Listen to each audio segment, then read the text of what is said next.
अनिल जैन का प्यार भरा नमस्कार। दोस्तों, हम हफ्ते की तरह इस बार भी एक बहुत ही रोचक विषय पर चर्चा आरंभ करने जा रहे हैं और जिसके बारे में शायद भारत में तो हर व्यक्ति जानता ही है, और वो है साढ़े साती। और ये ऐसा नाम है, ऐसा कंसेप्ट है ज्योतिष का, जिसके नाम से एक मन में डर पैदा हो जाता है। और जिसकी भी हम बात सुनते हैं, अगर आप किसी को बता दें कि आपकी साढ़े साती चल रही है या साढ़े साती का प्रभाव है आपके ऊपर, तो एक मन में भय उत्पन्न हो जाता है कि पता नहीं क्या होने वाला है, हमारे लिए कितना खराब होने वाला है, पता नहीं लाइफ में क्या क्या मुसीबतें आने वाली हैं।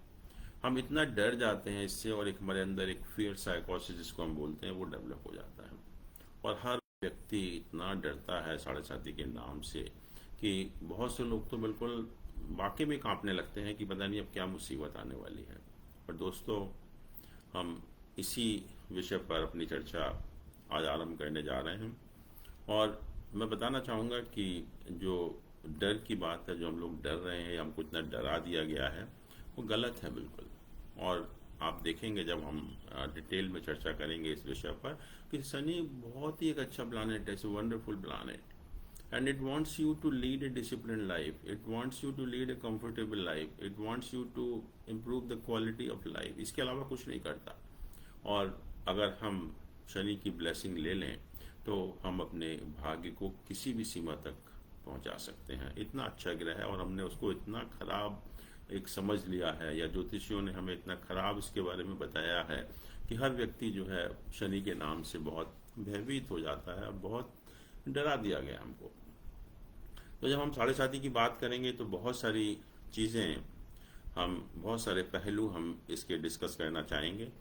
सबसे पहले तो साढ़े साती का अर्थ क्या है, दूसरा ये कि ये किन किन ग्रहों में, ज्योतिष में बहुत सारे जो 9 ग्रह हैं, तो ज्योतिष में इसका संबंध किन ग्रहों से है और कैसे ये साढ़े साती का पीरियड ऑपरेट होता है, साढ़े सात का अर्थ क्या है, साढ़े सात क्या है ये, तो वो भी हम डिस्कस करेंगे। और हम देखेंगे कि क्या ये वाकई में ही हमारे लिए दुखदाई है, कि हमारे लिए वाकई में ही क्या प्रॉब्लम की चीज़ है, और अगर है भी तो हम उसको कैसे डील करें, और अगर नहीं है तो हम उसका कैसे फ़ायदा उठाएं। तो इन सभी साढ़े साती के पहलुओं पर हम लोग डिटेल में चर्चा करेंगे। हो सकता है कुछ हमें सेशन लेने पड़े, बट हम लोग काफ़ी डिटेल में, जिससे कि आपके अंदर जो भय है साढ़े साती के बारे में, वो बिल्कुल दिमाग से निकल जाए और इस साढ़े साती का जो हम उपयोग करें बहुत अच्छी तरह से कर पाएँ एक्चुअली में। और मुझे मालूम है कि ज़्यादातर लोग जानते हैं कि साढ़े साती का अर्थ ज्योतिष में 2 ग्रहों से होता है, एक चंद्रमा जिसको कि हम मून कहते हैं, और दूसरा शनि। चंद्रमा और शनि, इन 2 ग्रहों का जो संबंध है वो साढ़े साती से होता है। अब क्वेश्चन ये है कि साढ़े सात का अर्थ क्या है, साढ़े सात कहाँ से आ गया, what do you mean by 7.5 actually. तो इसको समझने के लिए हमें ज्योतिष में जो डिफरेंट डिफरेंट प्लैनेट्स होते हैं उनका मूवमेंट समझना पड़ेगा कि उनका जो मूवमेंट होता है ज़ोडिएक में वो किस तरह से होता है। तो थोड़ा सा हम उसके ऊपर भी गौर डाल लेते हैं कि ज्योतिष में जो डिफरेंट प्लैनेट्स हैं वो ज़ोडिएक में किस तरह से मूव करते हैं, जिससे पर्पज़ यहाँ पर यह है कि आपको पता लगे कि साढ़े सात का अर्थ क्या है। और अगर हम डिफरेंट डिफरेंट प्लैनेट्स की बात करें तो सबसे पहले हम सन, या जिसको हम सूर्य कहते हैं, उसकी बात करते हैं।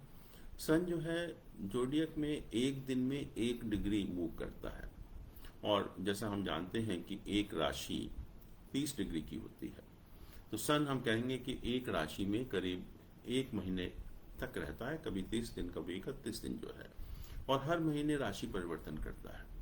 और इसका जैसे मैंने कहा कि मूवमेंट जो है वो करीब 1 डिग्री पर डे, और सन हर महीने की करीब 15 तारीख को वैदिक एस्ट्रोलॉजी के हिसाब से एक नई राशि में प्रवेश करता है। सन अगर 15 अप्रैल को मेष राशि में प्रवेश करता है तो उस समय हम देखते हैं कि नए वर्ष की शुरुआत होती है। और ये जो सोलर कैलेंडर हम यूज़ करते हैं ज्योतिष में, जो हमारे सन के मूवमेंट के ऊपर आधारित है, वो इसी बात के ऊपर बेस्ड है कि जैसे ही सन मेष राशि में या 0 डिग्री ऑफ ज़ोडिएक एंटर करता है तो नए साल की शुरुआत हो जाती है। और जैसे जैसे सन अपनी राशि को परिवर्तन करता है वैसे वैसे नए महीने की शुरुआत होती है। और हमारी ज्योतिष में 12 राशियां हैं और साल में 12 ही महीने होते हैं। तो ये जो सोलर कैलेंडर है हमारा इंग्लिश कैलेंडर से कोइंसाइड कर जाता है, कोई बिल्कुल किसी तरह की प्रॉब्लम नहीं होती है। और हम ये भी जानते हैं कि जब सन या सूर्य नई राशि में एंटर करता है तो उस टाइम को हम सेलिब्रेट करते हैं। और सेलिब्रेट किस फॉर्म में? संक्रांति के रूप में। उस टाइम क्योंकि सन का जो बेसिक प्लानेट है हमारी आत्मा से संबंधित है, इट्स ए स्पिरिचुअल प्लानेट, तो हम एंटरटेनमेंट नहीं करते। जैसे हम हाउस वार्मिंग करते हैं, कोई नए घर में एंटर करता है तो हम पूजा पाठ करते हैं। तो वो ही सिस्टम यहाँ पर है कि जैसे ही सन नई राशि में एंटर करता है तो उसको हम सेलिब्रेट करते हैं, मंदिर जाते हैं, गुरु के पास जाते हैं, पूजा पाठ करते हैं, दान करते हैं, ये सारे काम हम करते हैं और उसको हम बहुत अच्छी तरह से यूज़ करते हैं उस समय को। और जैसा आप जानते हैं कि साल में 12 संक्रांतियाँ होती हैं और संक्रांतियों का अर्थ यही है कि जब सूर्य जो है एक नई राशि में एंटर करता है उस मोमेंट को, उस क्षण को हम संक्रांति कहते हैं। अगर हम चंद्रमा की बात करें, मून की बात करें, तो चंद्रमा को कहा कि बहुत ही फास्टेस्ट मूविंग प्लैनेट है, बहुत इस फास्टेस्ट मूविंग प्लैनेट है ज़ोडिएक एक्चुअली। और एक दिन में करीब 13 से 15 डिग्री मूव करता है एक दिन में। तो एक राशि को में इसको क्रॉस करने के लिए इट टेक्स 2.25 डेज, 2.25 दिन का समय लगता है और 2.25 दिन के बाद ये नई राशि में एंटर कर जाता है। और अगर हम कहें कि जोडियक को पूरा क्रॉस करने में, जोडियक की 12 राशियां होती हैं, तो जोडियक को पूरा क्रॉस करने में इसको करीब 27 दिन का समय लगता है, 27 डेज का, या to be exact it takes 27.32 days to cross the zodiac. और क्योंकि हम ये भी जानते हैं कि एक राशि में 2.25 नक्षत्र होते हैं, तो चंद्रमा जो है एक दिन में एक नक्षत्र को क्रॉस करता है। तो चंद्रमा को कहा कि फास्टेस्ट मूविंग प्लैनेट है जोडियक में और एक राशि में 2.25 दिन तक रहता है और पूरी जोडियक क्रॉस करने में करीब 27 दिन का समय इसको लगता है। मंगल की बात करें, मार्स की बात करें, तो मार्स का जो मूवमेंट है जोडियक में that is 30 to 45 minutes per day, less than a degree, half और quarter of it, 3/4 of a degree actually. और अगर हम देखें कि एक राशि को क्रॉस करने में जो मंगल है उसको या तो 1.5 महीने से 2 महीने तक का समय लगता है, 1.5 महीने से 2 महीने तक का समय लगता है। और 1.5 से 2 महीने के बाद मंगल जो है वो राशि परिवर्तन करता है। उसके बाद अगर हम मरकरी की बात करें, बुध की बात करें, तो बुध का जो मूवमेंट है that is 65 to 100 minutes per day, and what I am talking is the average movement of each planet per day. तो 65 से 100 मिनट्स पर डे मूव करता है। हाँ, और इसको जो नेचुरली इसका जो टाइम है वो करीब 1 महीने का टाइम लगता है। जैसे कि सन को 1 महीने का टाइम लगता है, ऐसे ही इसको भी 1 महीने का टाइम लगता है एक राशि को क्रॉस करने में। और दोस्तों, सन और मरकरी ये ऐसे 2 प्लैनेट हैं, इनका जो मूवमेंट है जोडियक में वो इस तरह से होता है कि इन दोनों के बीच में किसी भी टाइम जो डिस्टेंस है वो 27 डिग्री से ज़्यादा नहीं हो सकता। At any point of time the distance between sun and Mercury can not be more than 27 degree. इसका मतलब अगर हम अपना जोडियक, अपना हॉरोस्कोप देखें तो आप देखेंगे कि सन या तो मरकरी के साथ में होगा हॉरोस्कोप में, या एक हाउस इधर या उधर होगा, उससे ज़्यादा सन और मरकरी का डिस्टेंस नहीं हो सकता। फिर अगर हम शुक्र की बात करें, वीनस की बात करें, तो आप देखेंगे कि जो वीनस का जो मूवमेंट है पर डे, एवरेज पर day, that is 62 to 82 minutes per day, again almost degree per day. और ये भी करीब 1 महीने का टाइम लगाता है एक राशि को क्रॉस करने में। और जैसा हमने देखा कि सन और मरकरी का डिस्टेंस इस तरह से है कि सन और मरकरी के बीच में जो डिस्टेंस बहुत ज़्यादा नहीं हो सकता, 27 डिग्री से ज़्यादा नहीं हो सकता। ऐसे ही जो सन और वीनस का जो मूवमेंट है, तो आप देखेंगे कि सन और वीनस के जो बीच में दूरी होती है वो किसी भी मूवमेंट पर it can not be more then 47 degree. 47 degree से ज़्यादा कभी भी सन और वीनस के बीच में डिस्टेंस नहीं हो सकता। इसका अर्थ यह है क्योंकि एक राशि 30 डिग्री की होती है, तो शुक्र जो है या तो सन के साथ में होगा या 2 घर इधर या उधर हो सकता है, उससे ज़्यादा डिस्टेंस नहीं हो सकता। फिर हम बात करते हैं स्लो मूविंग प्लैनेट की, जो जोडियक में बहुत स्लो मूविंग प्लैनेट हैं या धीमी गति से जो उनका मूवमेंट होता है। तो सबसे पहले उसमें गुरु आता है, जिसको हम जुपिटर कहते हैं। और गुरु का जो मूवमेंट है जोडियक में, that is 5 to 15 minutes per day, 5 से 15 मिनट, डिग्री की बात नहीं कर रहा हूँ, मिनट पर डे। और आप देखेंगे कि जोडियक को एक राशि क्रॉस करने में 1 साल का समय लगता है, और एक राशि में जोडियक 1 साल तक रहता है, 1 साल तक रहता है। अभी हम देख रहे हैं कि अभी इस समय गुरु जो है एक्वेरियस साइन में है, और मार्च 22 में ये चेंज करेगा साइन, जब पाइसेस साइन में या मीन राशि में जाएगा। और एक राशि को क्रॉस करने में 1 साल का समय, और अगर हम कहें कि 12 साल के बाद फिर वो उसी राशि में वापस आता है। और जैसा कि हम देखते हैं कि कुंभ मेला हमारा जुपिटर के मूवमेंट से कनेक्टेड है, तो 12 साल के बाद कुंभ मेला होता है जब जुपिटर उसी राशि में वापस आता है। शनि की बात करें, शनि जो आज हम बात कर रहे हैं 7.5 की, तो शनि का मोशन आपको बहुत अच्छी तरह से समझना पड़ेगा। शनि को कहा स्लोएस्ट मूविंग प्लैनेट, वो प्लैनेट जो सबसे धीमी गति से मूव करता है उसको हम शनि कहते हैं। और शनि का जो मूवमेंट है per day, that is 2 minutes per day, 2 minutes per day. 2 minutes का मतलब ये है कि एक राशि को क्रॉस करने में शनि को 2.5 साल का समय लगता है। शनि को 2.5 साल का समय लगता है, एक राशि में ये 2.5 साल तक रहता है। और आजकल जैसा आप जानते हैं कि शनि जो है मकर राशि में है, और ये 22 जनवरी 2020 को इसने मकर राशि में प्रवेश किया था। और आप देखेंगे कि 29 अप्रैल 2022 को अब ये राशि परिवर्तन करेगा, जब अपनी जो कुंभ राशि है उसमें एंटर करेगा। तो एक राशि को क्रॉस करने में 2.5 साल का समय लगता है। और इसका अर्थ ये हुआ कि पूरी जोडियक को क्रॉस करने में इसको 30 साल का समय लगेगा। इसको जोडियक को क्रॉस करने में 30 साल, और 30 साल के बाद ये वापस उसी राशि में आएगा। और फिर हम राहु केतु की बात करें, तो राहु केतु के बारे में 2 चीज़ें बताना जरूरी है कि राहु केतु आपस में एक दूसरे के अपोजिट होते हैं, दोनों के बीच में 180 डिग्री का डिफरेंस होता है, पहली चीज़। और दूसरा, इनका मोशन हमेशा रेट्रोग्रेड होता है, डायरेक्ट नहीं होता। जैसे प्लैनेट तो 2 नंबर साइन से 3 नंबर 4 नंबर ऐसे मूव करते हैं, लेकिन ये उल्टा मूव करते हैं, हमेशा 3 नंबर से 2 नंबर या इस तरह से मूव करते हैं। जैसा आपको मालूम है कि आजकल जो राहु है वो टॉरस साइन में है, वृष राशि में है, और केतु जो है वो स्कॉर्पियो या वृश्चिक राशि में है। और जब मार्च 22 में ये जब राशि परिवर्तन करेंगे तो आप देखेंगे कि जो राहु है वो मेष राशि में जाएगा और वो तुला राशि में जाएगा, उल्टा इनका मूवमेंट होता है। और इनका जो आपस में डिस्टेंस है दैट इज एग्जैक्टली 180 डिग्री।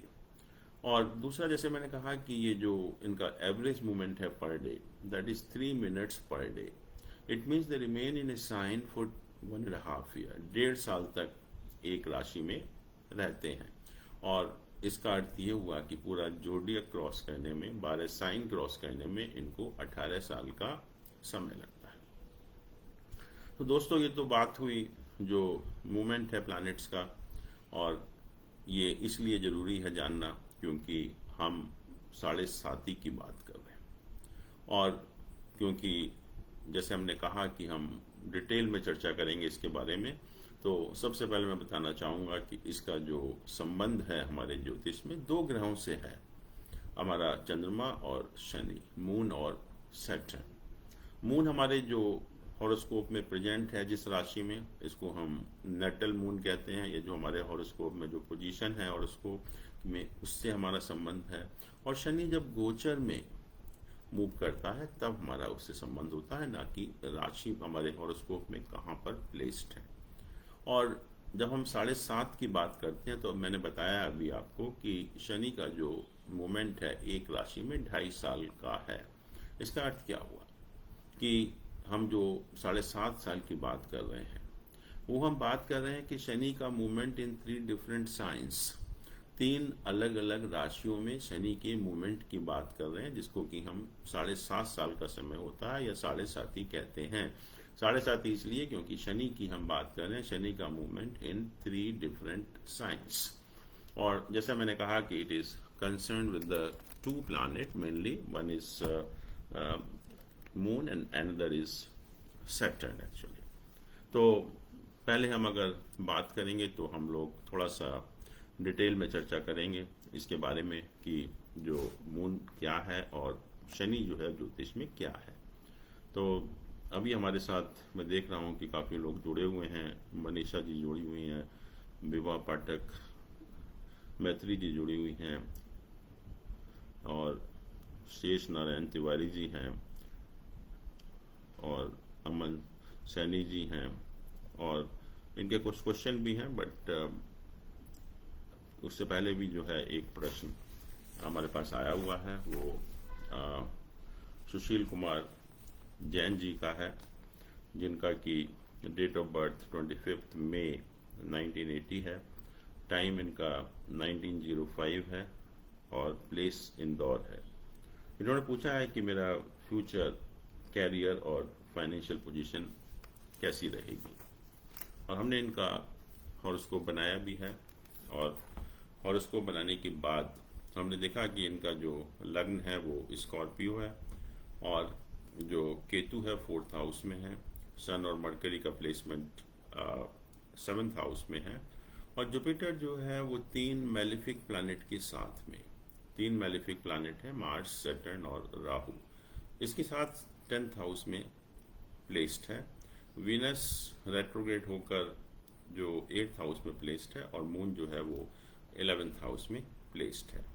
इनकी जो दशा ऑपरेट हो रही है वो इस समय जुपिटर की है, और जुपिटर में जो अंतर्दशा चल रही है वो इस समय राहु की है, जो 12 जून 2022 तक चलेगी, और उसके बाद जैसा हम जानते हैं कि शनि का पीरियड शुरू होगा।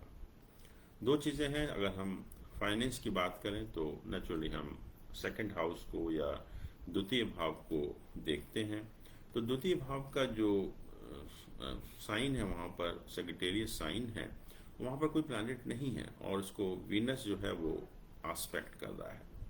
और इसके अलावा जो जुपिटर है, जो हमारा धन का कारक होता है, वेल्थ का सिग्निफिकेटर होता है, वो भी 2nd हाउस को आस्पेक्ट कर रहा है, जो कि उसका अपना साइन है, अपनी उसकी राशि है। तो उस पॉइंट ऑफ व्यू से देखेंगे तो हम 2nd हाउस बहुत स्ट्रांग है। इसका अर्थ ये होता है कि कभी इनको लाइफ में पैसे की कमी नहीं होगी, फाइनेंशियल पोजीशन इनकी हमेशा बहुत अच्छी रहेगी। लेकिन अगर प्रोफेशन की बात करें, जैसे इन्होंने कहा कि कैरियर इनका कैसा रहेगा, तो कैरियर जैसे मैंने कहा कि 10th हाउस में जो हाउस ऑफ हमारा प्रोफेशन होता है उसमें जुपिटर का प्लेसमेंट है, और उसके साथ साथ जो है वो 3 मैलिफिक प्लैनेट, 3 अशुभ ग्रह, शनि, मंगल और राहु, तीनों जो है वहाँ पर प्लेस्ड है। तो वो इंडिकेट करता है कि आपके जो प्रोफेशनल लाइफ में बहुत उतार चढ़ाव आएंगे, बहुत एक स्मूथ लाइफ जो होनी चाहिए प्रोफेशनली वो नहीं होगी। और ख़ास तौर से अब जो सैटर्न का पीरियड शुरू हो रहा है, और कहते हैं कि जब सैटर्न का पीरियड शुरू होता है तो जो सैटर्न का जो अंतर्दशा होती है बहुत अच्छी नहीं होती है। तो थोड़ा सा जो 1-2 साल का पीरियड होगा वो थोड़ा सा डिफ़िकल्ट होगा from profession point of view, उसका आपको थोड़ा सा ध्यान रखना पड़ेगा। और शनि है, शनि का आप अभी से उपाय करेंगे तो भी आपके लिए बहुत अच्छा है। और दूसरा, जैसे मैंने कहा कि जुपिटर जो है बहुत ज़्यादा एफ्लिक्टेड है, and Jupiter is a planet of prosperity. जो ऑल राउंड प्रॉस्पेरिटी हमारी लाइफ में आती है वो जुपिटर से ही आती है। तो इसलिए जुपिटर का शुभ होना बहुत ज़रूरी होता है। और जुपिटर आपका बहुत ज़्यादा एफ्लिक्टेड है मैलिफिक प्लैनेट के साथ में, तो मैं कहूँगा कि अगर जुपिटर का आप उपाय करें, गुरु का उपाय करें, और आप जैन हैं तो इसका जो बेस्ट उपाय मैं कहूँगा वो भक्तांबर स्तोत्र का पाठ आप करेंगे रोज़, तो उससे आपको बहुत ज़्यादा बेनिफिट होगा, बहुत ज़्यादा फायदा होगा। एक हमारे शेष नारायण तिवारी जी पूछ रहे हैं कि उनका डेट ऑफ बर्थ 20 मार्च 97 है, टाइम इनका 8:20 है शाम का, और बर्थ प्लेस कानपुर है। ये पूछ रहे हैं कि मेरा जॉब कब तक लगेगा। एक और उसको बनाते हैं इनका 20 मार्च 97।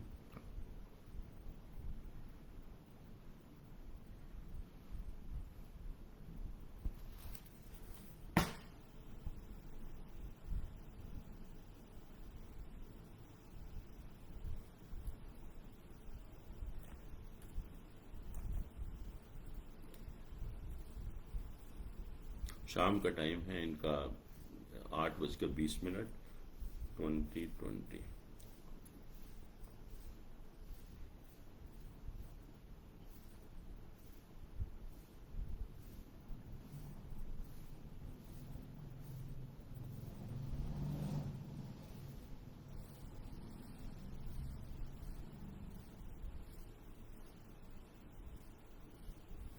इनका हमने चार्ट बनाया है, तो इसमें जो लग्न आ रहा है वो कन्या लग्न है, उसमें मार्स रेट्रोग्रेड होकर राहु के साथ बैठा हुआ है। जुपिटर गुरु है जो 5th हाउस में त्रिकोण स्थान में नीच की पोजीशन में बैठा हुआ है, और 7th हाउस जो हमारा मैरिज का भी या बिजनेस का हाउस होता है, उसमें 5 प्लैनेट का प्लेसमेंट है, सन, मरकरी, वीनस, सैटर्न और केतु। वीनस जो है वो सन के बहुत पास में है, तो हम कहते हैं कि जो अस्त है वीनस, केतु भी सन के बहुत पास है, जिसने सन को एफ्लिक्ट किया हुआ है। हम कहते हैं कि ऐसे लोगों का जन्म जो है वो सोलर एक्लिप्स के दौरान होता है। और चंद्रमा जो है इनका 11th हाउस में है, जो कि अपने राशि में है, और इस समय जो दशा ऑपरेट हो रही है वो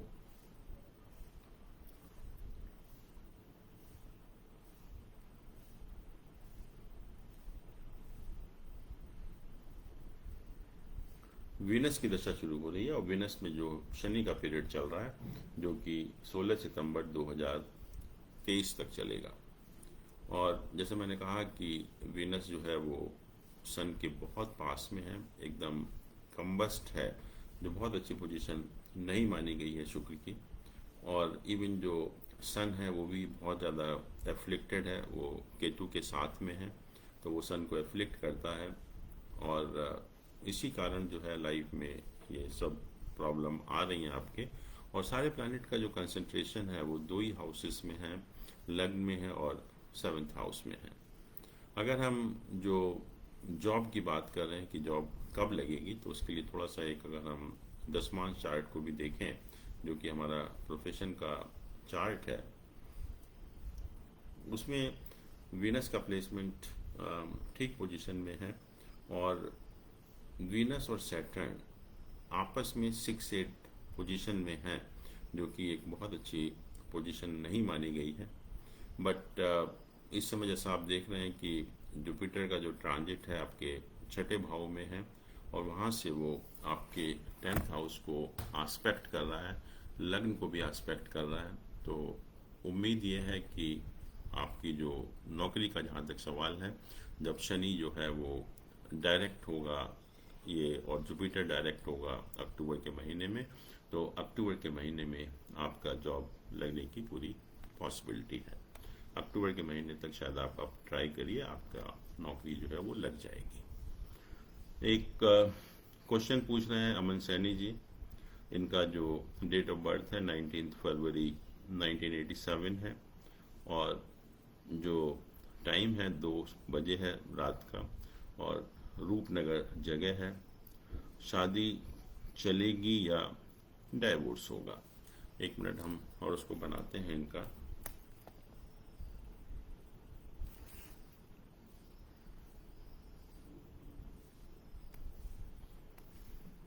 नाइनटीन फरवरी 87।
इनका जो हॉरोस्कोप बना उसमें जो लग्न है स्कॉर्पियो है, जहाँ पर शनि का प्लेसमेंट है और वीनस सेकंड हाउस में है इनका, सन मरकरी फोर्थ हाउस में है, जुपिटर अपने साइन में है राहु के साथ फिफ्थ हाउस में, मंगल अपनी राशि में छठे घर में, केतु 11th हाउस में और मून जो है वो 12th हाउस में है।